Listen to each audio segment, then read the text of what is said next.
बोलो जयकारा बोल मेरे श्री गुरु महाराज की जय। श्री सद्गुरुदेव भगवान की जय। गुरुमुखो, एक कथा मैं आपको सुनाने जा रहा हूँ। सभी गुरुमुख ध्यान से सुनिए। किसी भंवरे और भूण में परस्पर मित्रता हो गई। ये दोनों एक रंग और एक रूप के तो होते हैं, परंतु दोनों के गुणों में पृथ्वी और आकाश का अंतर है। भंवरा बागों में रहता है और भूण गंदगी में वास करता है। भंवरे की खुराक सुगंधी है और भूण का आहार दुर्गंधी है। लेकिन परस्पर मित्रता होने के कारण एक दिन भूण ने भंवरे को अपने घर में भोजन का निमंत्रण दिया।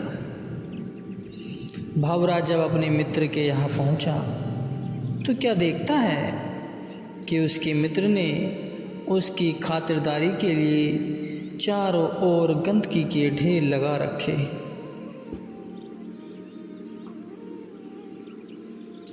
भंवरे की खुराक फूलों की सुगंधी थी।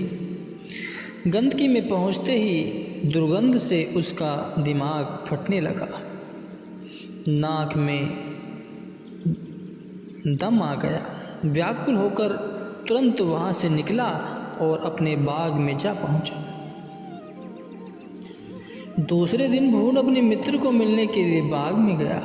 भंवरे ने कहा, भाई तेरा घर अच्छा नहीं है, तू सदा मेरे घर में ही रहा कर।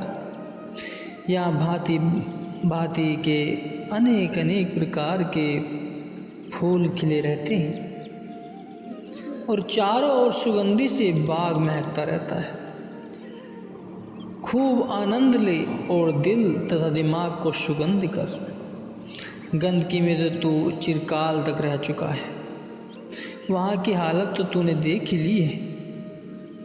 अब कुछ काल मेरे पास रहकर यहाँ के सुख और आनंद को भी देख, फिर तू स्वयं ही समझ जाएगा कि वह घर अच्छा है या यह घर अच्छा है।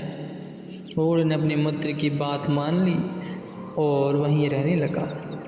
भंवरे का स्वभाव है कि वह सब फूलों पर थोड़ा थोड़ा समय बैठकर फिर उड़ जाता है। मिनट मिनट आधा आधा मिनट सबके ऊपर बैठता हुआ फुलवाड़ी पर चक्कर लगाता रहता है। लेकिन बेचारे भूण ने यह आनंद कब देखे थे। सदा गंदगी में रहने वाला मलिन और अपवित्र जीव था। उसके लिए बागों की सैर और भांति भांति प्रकार के फूलों की सुगंधी का मिलना अपने जीवन में पहला अवसर था। जो ही एक फूल के ऊपर जो बैठा तो बैठते ही मस्त हो गया, यहाँ तक कि वहाँ से उठना भी भूल गया। संध्या हो गई, फूल की पंखुड़ियाँ आपस में सिमट गईं, परंतु यह उसी मस्ती और आनंद की अवस्था में बैठा हुआ उस फूल के अंदर बंद हो गया। प्रातः होते ही बाग का माली आया। उसका नियम था कि वह प्रतिदिन सवेरे कुछ फूल तोड़कर भगवान के मंदिर में चढ़ाया करता था।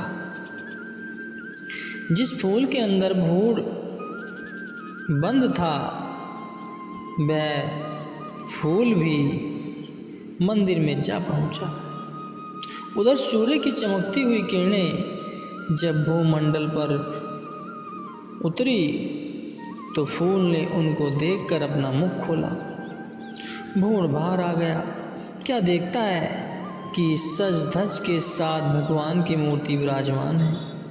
आरतियाँ हो रही हैं, घड़ियाल बज रहे हैं, ज्योतें जगमगा रही हैं और अनेक प्रकार की सुगंधी और सुखदायी सामग्री जहाँ तहाँ धरी है। देखते उसके आश्चर्य की कोई सीमा न रही। सोचने लगा, मैं कहाँ गंदगी का रहने वाला, अपवित्र और मलिन जीव, और कहाँ आ पहुँचा। अपने मित्र का हजार हजार धन्यवाद करने लगा कि यह सब उसी की कृपा का फल है, अन्यथा मैं कौन और यहाँ तक कैसे पहुँचता। यह सब उसी की संगति का प्रताप है।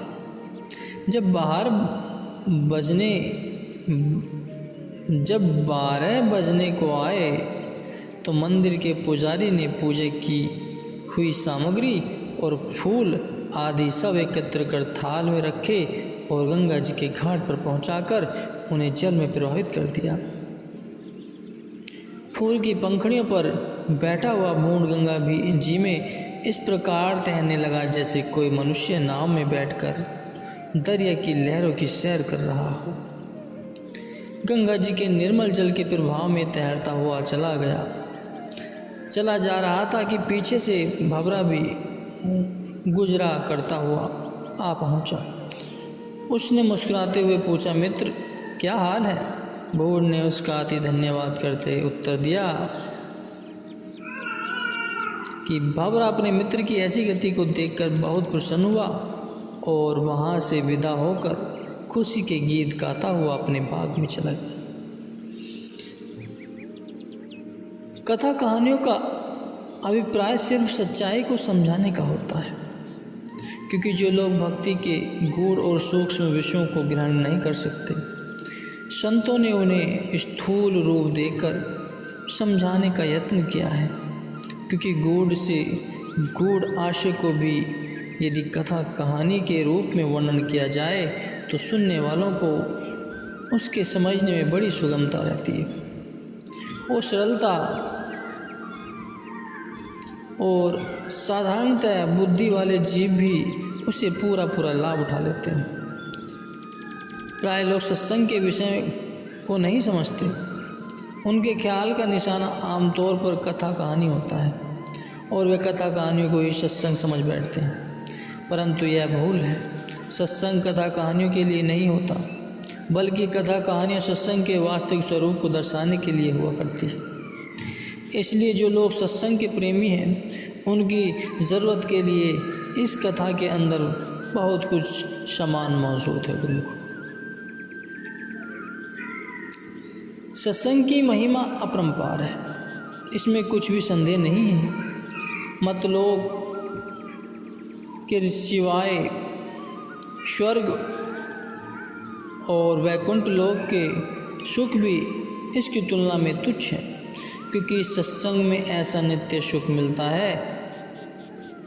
कबीर साहिब जी कहते हैं, राम बुलावा भेजिया दिया कबीरा रोए, जो सुख है सत्संग में सो वैकुंठ न होए।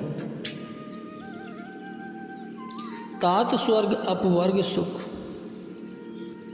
धैर्ये तुला एक अंग, तुले ने ताही शकल मिली, जो सुख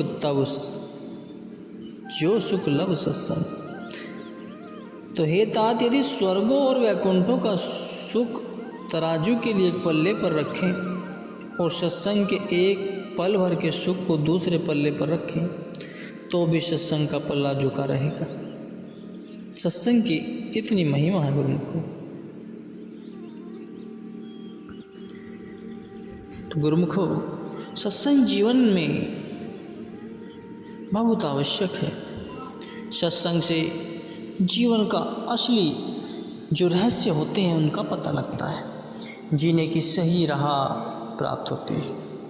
सत्पुरुषों के बताए हुए मार्ग पर चलना चाहिए। सत्संग में यही सिखाया जाता है कि सत्य क्या है, झूठ क्या है, इस संसार को कैसे जीना चाहिए, इस संसार में किस तरह से रहना चाहिए, उस परमात्मा को कैसे प्राप्त करना चाहिए। सत्संग जीवन की एक नई शैली को प्रदान करता है, जीवन के रुख को बदल देता है। तो गुरुमुखों, जब भी समय मिले, जहाँ भी समय मिले, अपने इष्ट देव गुरु द्वारा दिए हुए सत्संग को